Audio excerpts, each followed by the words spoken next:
времени суток, с вами Светлана Билык, международный инструктор, кинезиолог. Сегодня мы поговорим о выгорании эмоциональном, профессиональном, постковидном. За прошедшие полгода из этой жизни ушли мои хорошие знакомые. Они были классными специалистами, родителями, друзьями, просто хорошими людьми. Они ушли, но на столе остались списки дел, которые надо было срочно сделать. И я смотрю на этот мир и понимаю, что фантики под названием «деньги» забирают самое дорогое у человека – это его жизнь. Да, именно фантики. И дефицит этих фантиков сделан властями любой страны искусственно, так как ради этих фантиков человек готов рабски работать, не щадя своего самого драгоценного здоровья и жизни. Мозг человека – это такое устройство, которое очень легко программируется красивыми лозунгами, призывами, примерами других людей. Наши 5 органов чувств очень легко реагируют на рекламные ролики, в которых показывают красивую и роскошную жизнь, путешествия, одежду, еду. Наш мозг завален кучей картинок из социума. И любой ценой наш мозг хочет воплотить в жизнь увиденную картинку или услышанную информацию. И чем больше материальных вещей окружает человека, тем больше у него появляется ответственности. Тем больше он напрягается, думает, действует. Списки дел, которые нужно срочно сделать. Любое промедление, паника растет. 20-30 минут вы смотрите в одну точку и не можете сдвинуться с места. Так бывает. Вы просто устали. Очень устали. Устали от крика ребенка, от придирок начальника, от изматывающей работы, от поучительных советов родителей, от нагнетающей информации социума о ковиде, о войне, от безденежья и от всего прочего. У вас не хватает энергии, и со временем наступает апатия, депрессия, физическая и умственная опустошенность. И вот мы подошли к выгоранию. Выгорание – это когда просто закончились силы делать то, что тебе когда-то нравилось. Это вне зависимости. Дома тебе нравилось, на работе тебе нравилось, где-то в коллективе каком-то тебе нравилось. То есть это просто закончились силы делать то, что тебе когда-то нравилось и приносило радость и удовольствие. Это просто закончилось топливо, закончился ресурс, чтобы поддерживать себя в радостном, хорошем эмоциональном состоянии, чтобы была мотивация, страсть, любовь, энтузиазм, желание жить и желание любить. Мы часто очень ошибаемся, что стресс пройдет сам по себе. Вот закончится эта ситуация, и стресс куда-то уйдет.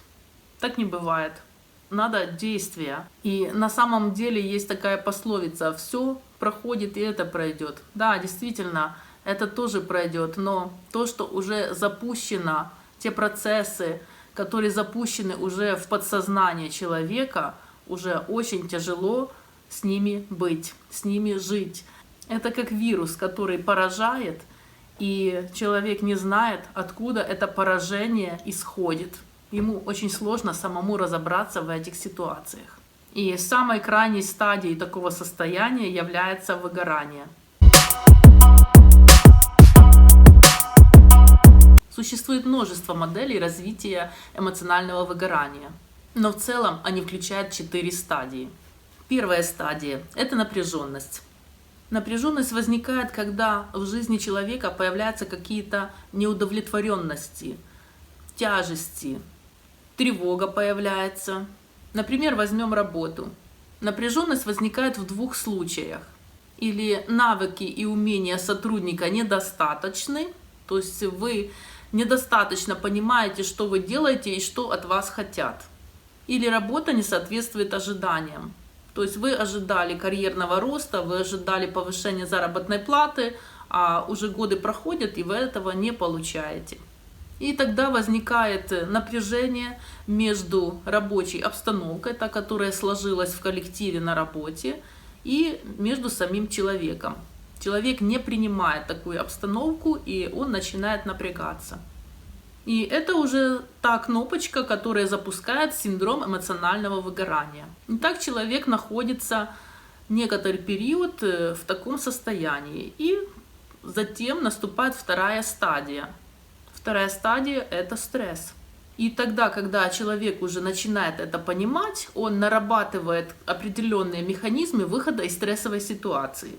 А если человек этого не понимает, он остается в этой стрессовой ситуации дальше. И тогда эта ситуация приобретает характер хронического состояния.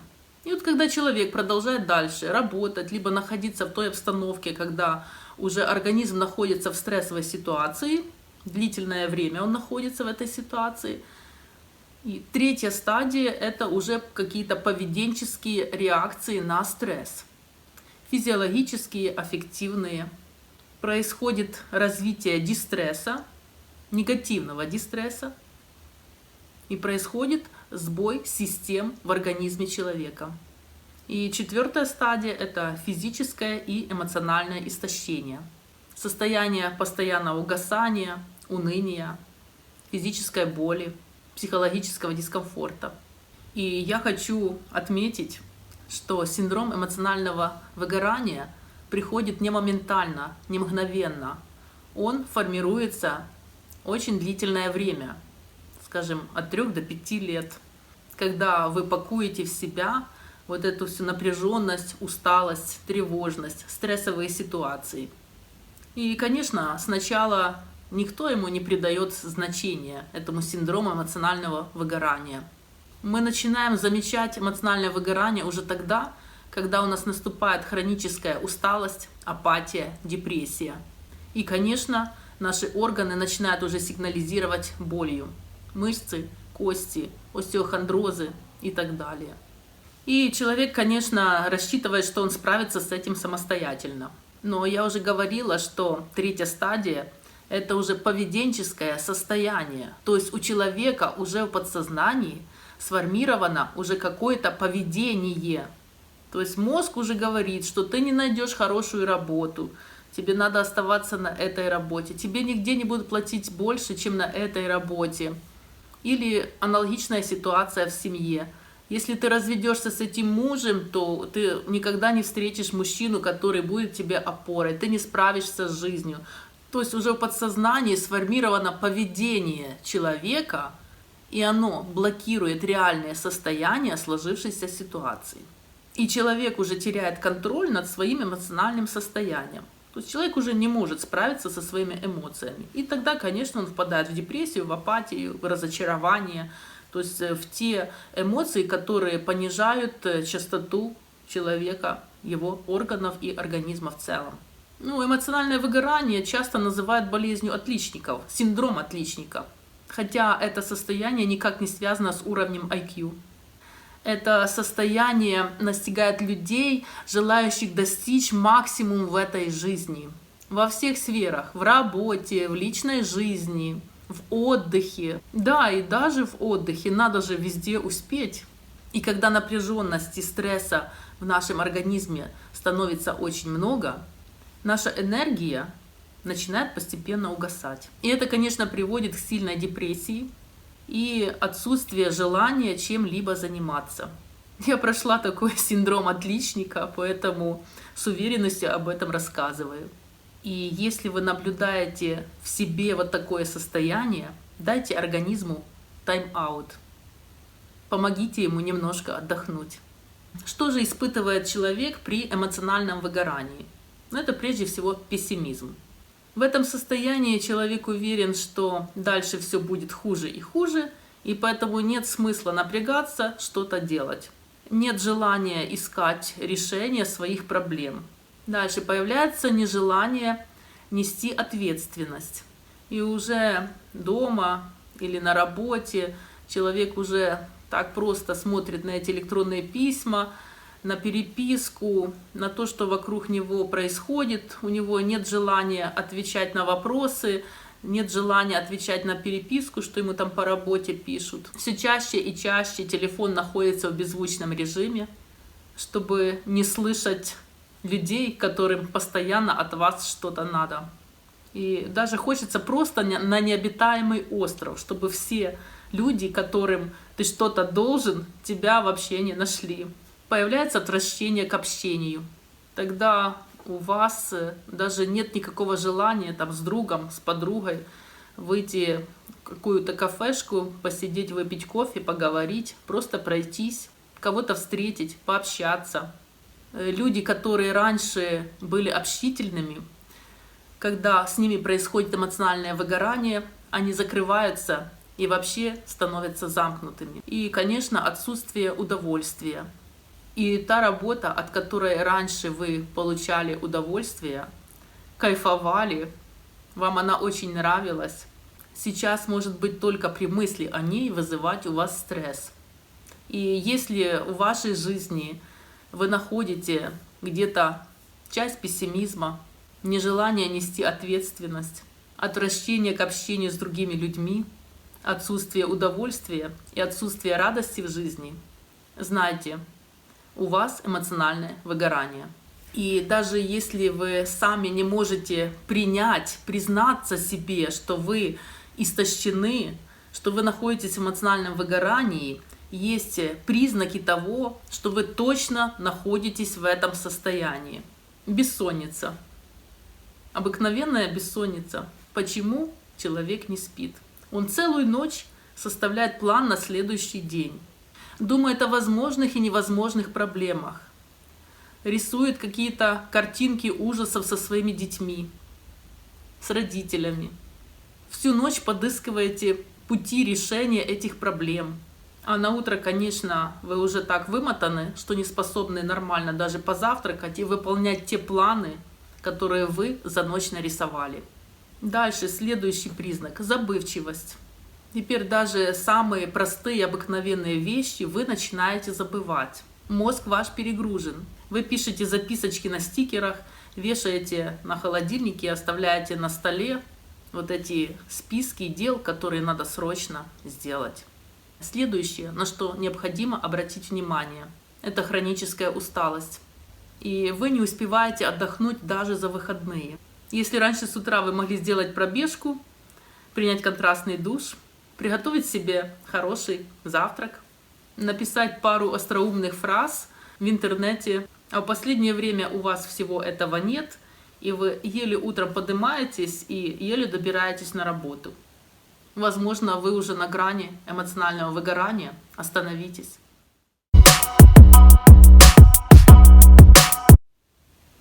И еще появляется состояние гнева. В таком состоянии вас способна вывести из себя любая мелочь. Ну и, конечно, кроме эмоционального истощения, человек начинает испытывать физическое истощение. И, конечно, эмоционально-психологическое состояние, физическое состояние и те биохимические процессы, которые происходят в организме человека, они неразрывно связаны. Это единое целое. И если уже на физическом уровне вы слышите сбой систем органов, тогда обязательно необходимо остановиться. Итак, что же происходит на физическом уровне? Вы стали чаще болеть простудными заболеваниями. Часто наступает беспокойство и учащенное сердцебиение. Человек может потерять аппетит. Нет аппетита. И все, что вы делаете, вам кажется бесполезным. Ну и в таком состоянии человек может испытывать апатию. Тогда кажется, что все, что вы делаете или могли бы сделать, вообще не приведет к какому-либо результату, наступает разочарование и апатия. В теле появляется напряжение. Когда человек старается выкладываться по максимуму, его тело вытягивается в струну, которая готова разорваться в любой момент от напряжения. Ну и тогда в этом состоянии эмоционального выгорания наступает реально отсутствие результата. Что же делать?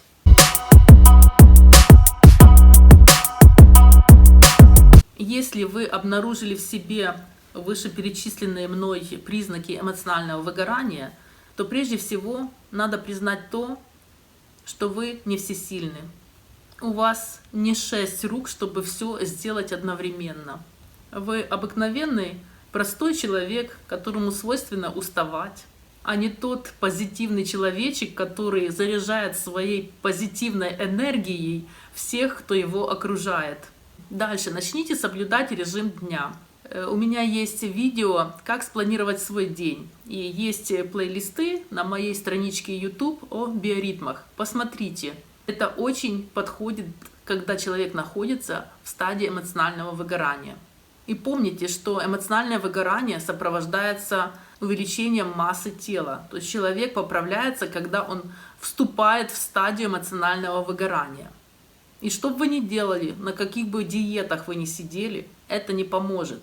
До тех пор, пока вы не признаете, что вы находитесь в выгорании. До тех пор, пока вы не остановитесь, не переосмыслите и не начнете свою жизнь с чистого листа.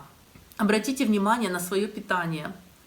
Если вы занимались перекусами, потому что у вас постоянно энтузиазм, у вас либо вы по телефону разговариваете, либо вы работой заняты, вы не смотрите обед, не обед, ужин, не ужин, вы заняты, у вас работа. Остановитесь. Опять же, остановитесь. Обратите внимание на режим питания. Если вы не можете самостоятельно справиться с этим, ставьте в мобильнике своем напоминание. И не забывайте пить воду.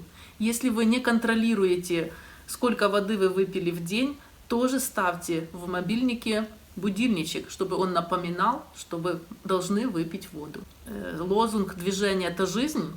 Постарайтесь ввести в свою жизнь кардиотренировки. То есть утром, когда вы просыпаетесь, до завтрака, либо пройдитесь по свежему воздуху, либо сделайте пробежку, либо займитесь каким-то видом спорта. Вечером также с 6 до 7 часов вечера можете сходить на какую-то тренировку, потренировать свой организм. Опять же, если вы очень заняты, найдите себе полчаса, час для того, чтобы расслабить свое тело. И не только тело, мозг тоже расслабляется. И, конечно, не забывайте о дыхательных упражнениях. Стресс снимается дыхательными упражнениями. И если вас беспокоит спина, остеохондроз, либо другие зажатости в теле, сходите на массаж и релаксните. Во время массажа снимается стресс и снижается уровень кортизола. И, конечно, то, что у вас накопилось на душе, найдите человека, чтобы с ним просто поделиться. Становится легче. И помните, что эмоциональное выгорание – это то состояние у человека, против которого нет иммунитета. Поэтому не вините себя, если вдруг ваша энергия иссякла. Начните помогать себе как можно раньше. И больше не заставляйте себя работать на износ. Далее рассмотрим профессиональное выгорание. Если профессиональное выгорание, то это понятно, что это совокупность негативных переживаний, связанных с профессией, связанных с работой. В профессиональном выгорании проявляется психофизическое истощение ресурсов, необходимых для работы. Профессиональное выгорание – это один из видов деформации личности. Особенно часто профессиональное выгорание происходит у людей, которые очень тесно общаются с другими людьми по роду своей деятельности. Какие же есть признаки профессионального выгорания? Первое – это появление чувства безразличия. Такого как бы изнеможения, что человек раньше мог отдаваться полностью весь работе, она ему нравилась, а сейчас просто эта работа становится безразличной. У многих такое есть, я знаю. Второе. Развиваются негативные отношения, негативные эмоции к своим коллегам, клиентам. Третье. Ощущение собственной некомпетентности. Кажется, что недостаточно мастерства, недостаточно знаний, и снижается уровень самооценки. Синдром профессионального выгорания чаще всего встречается у учителей, врачей, аудиторов, предпринимателей, юристов, психотерапевтов. То есть те профессии, которые постоянно связаны с людьми, с общением с людьми. Но сейчас социум, мир, который нас окружает, настолько он колоссально давит на человека, что каждый человек подвержен эмоциональному и профессиональному выгоранию. Наверное, даже без градации на профессии. Просто каждый человек может подвергаться риску сгореть на работе. И постковидное выгорание. Оно пришло к нам как шок. Даже после полного выздоровления люди страдают от тяжелых осложнений, физических и психоэмоциональных. И, можно сказать, даже больше от психоэмоциональных состояний. А эмоции очень тесно связаны с нашим физическим телом, и поэтому страдает наше физическое тело. Все тяжелые осложнения, которые проявляются у человека после выздоровления от COVID-19, получили название постковидного выгорания. Прежде всего, это психические расстройства, так как во время болезни поражаются некоторые участки головного мозга, присутствует апатия и даже появляются мысли о суициде. И после перенесенного заболевания люди очень длительное время пытаются вернуться к прежней жизни, и им это очень сложно сделать. А представьте себе, что человек уже имел какую-то стадию эмоционального или профессионального выгорания, или то и другое, и тут внезапно еще один шок для организма, для психики. И с этим шоком надо справиться. Постковидный синдром – это погружение в самого себя, в глубокое и абсолютное равнодушие. Желания вообще нет никаких, ничего вообще не радует, ни какая-нибудь вкусняшка, ни отдых, ни покупка, ни мысль о путешествии, ни мысли о деньгах. Это очень подавленное состояние, и справиться человеку с таким состоянием очень тяжело. И, конечно, в таком состоянии, когда люди переболеют, когда это семья, то даже доходит до разрушения семьи, потому что есть совершенно другое психоэмоциональное поведение. И очень справиться с этим поведением очень трудно. И если даже до перенесенной болезни ковида человек был здоровым, эмоционально и физическим, то этот шок, который его настиг, может превратить его жизнь в сплошной кошмар, в депрессию.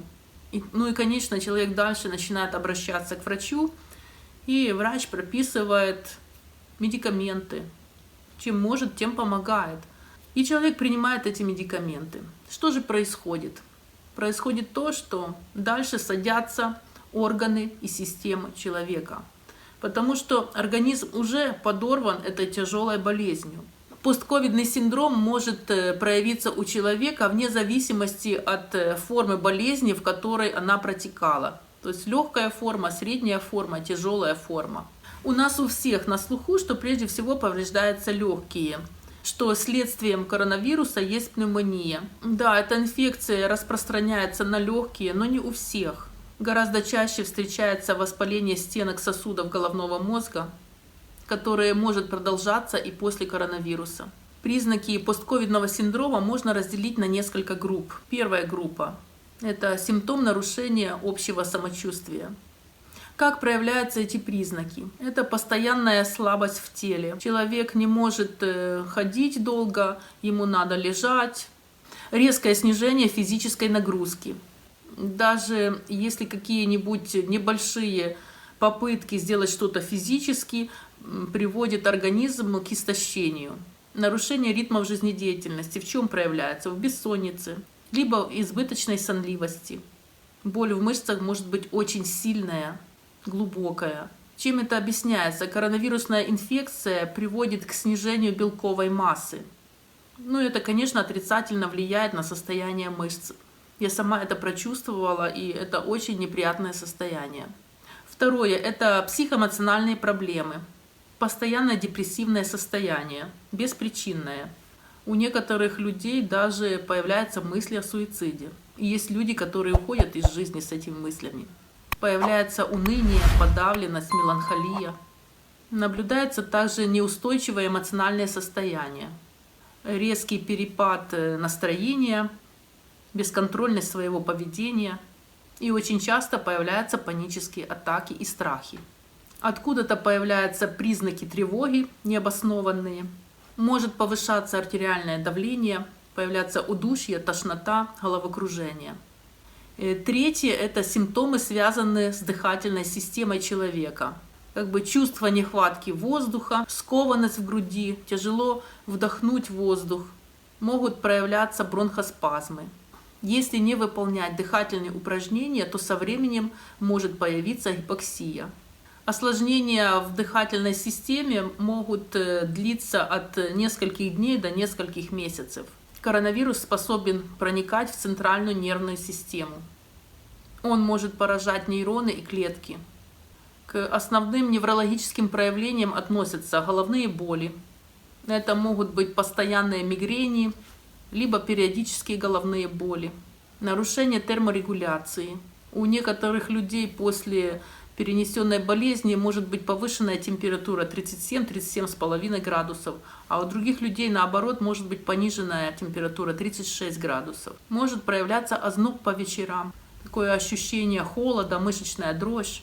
Если померить градусником температуру, то температура при этом остается нормальной. Может проявляться нарушение зрения, могут появляться черные пятна перед глазами, затуманенность зрения, светобоязнь. Может быть расстройство чувствительности.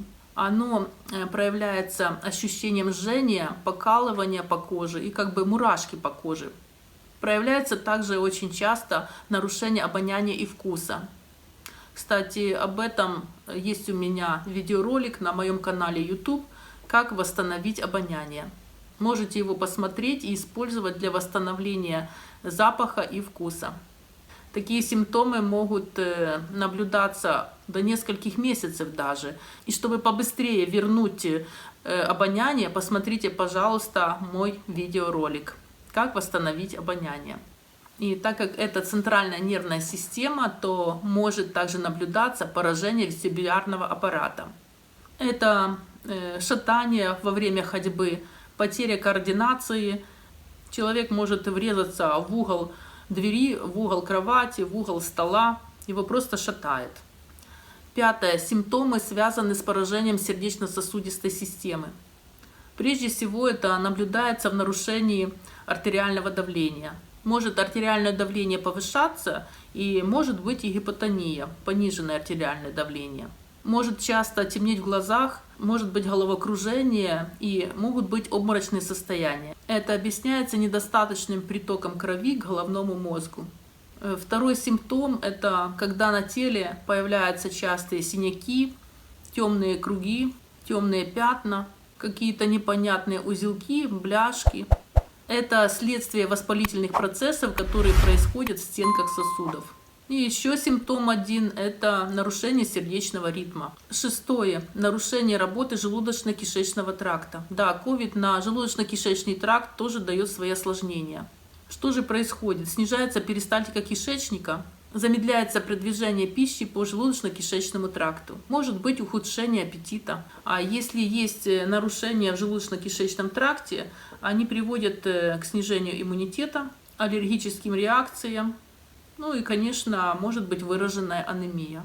И 7. Это симптомы, которые свидетельствуют о нарушении работы других органов. Во время постковидного синдрома проявляются те хронические болезни, которые были в человеке, но он до этого времени даже их не замечал.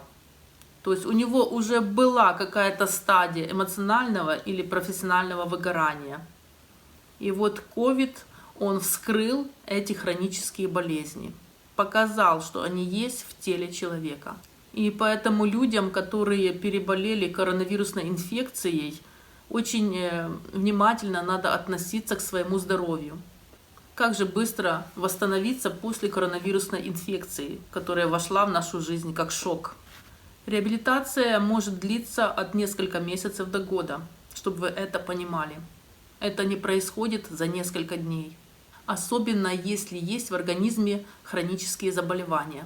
Что может быстро восстановить организм человека после перенесенной болезни?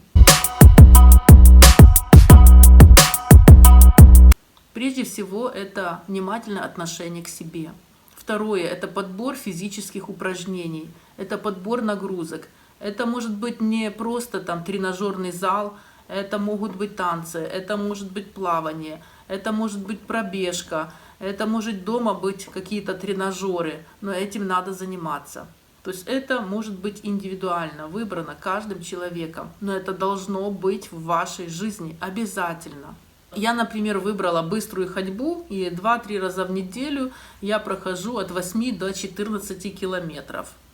Я также после перенесенной болезни записалась на танцы. До сих пор хожу и занимаюсь, и мне это очень нравится.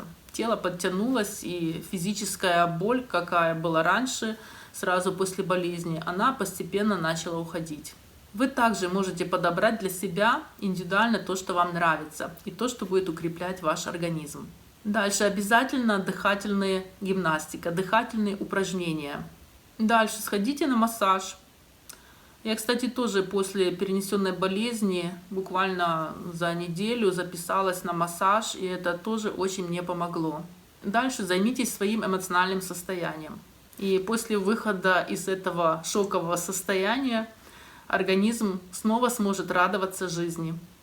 И вы снова будете в гармонии с собой и со Вселенной. Вы должны понимать, что жизнь продолжается. И надо сделать некие действия, которые приведут к восстановлению вашего организма.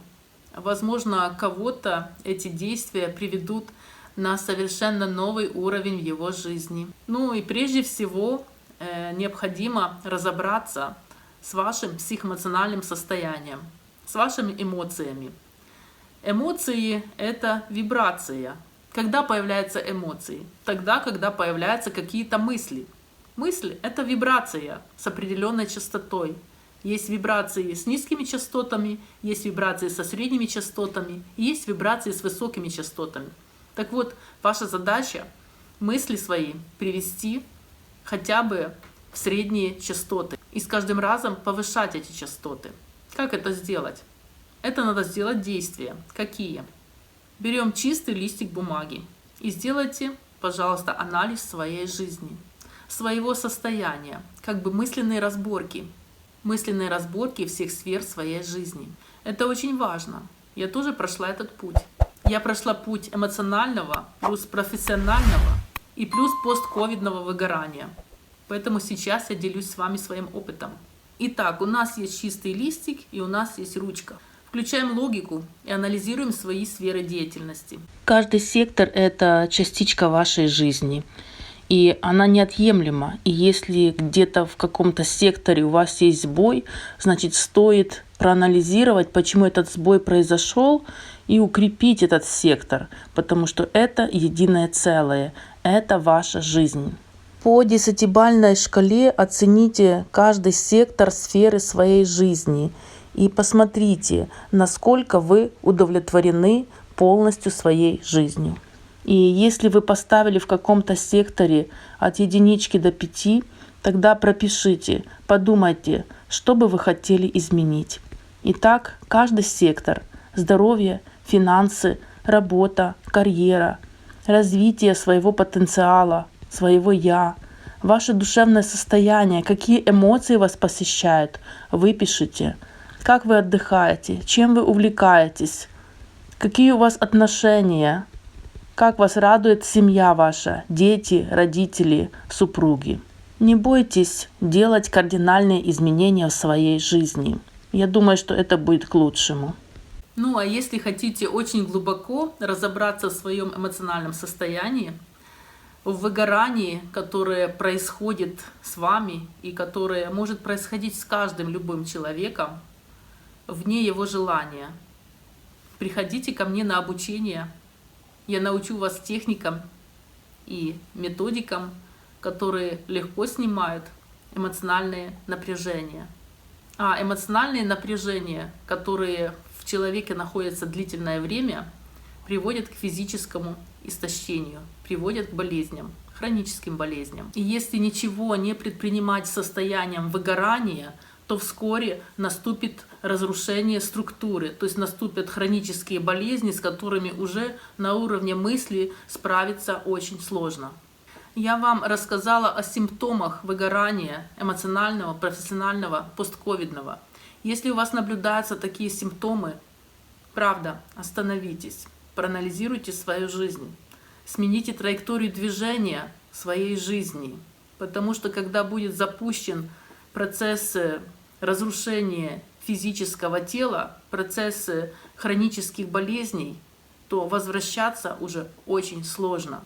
Приходите обучаться прикладной физиологии, то есть практической физиологии с первого курса в поисках любви. И вы научитесь быстро справляться со своим состоянием, вы сможете помогать другим, а также многие техники вы сможете оставить в своей аптечке вместо медикаментов. Я желаю вам крепкого здоровья, всегда находиться в радостном состоянии, светлых энергий и любви. Подписывайтесь на мой канал, ставьте лайки, пишите свои вопросы, отзывы под моим видео. С вами Светлана Билык, международный инструктор, кинезиолог. До новых встреч!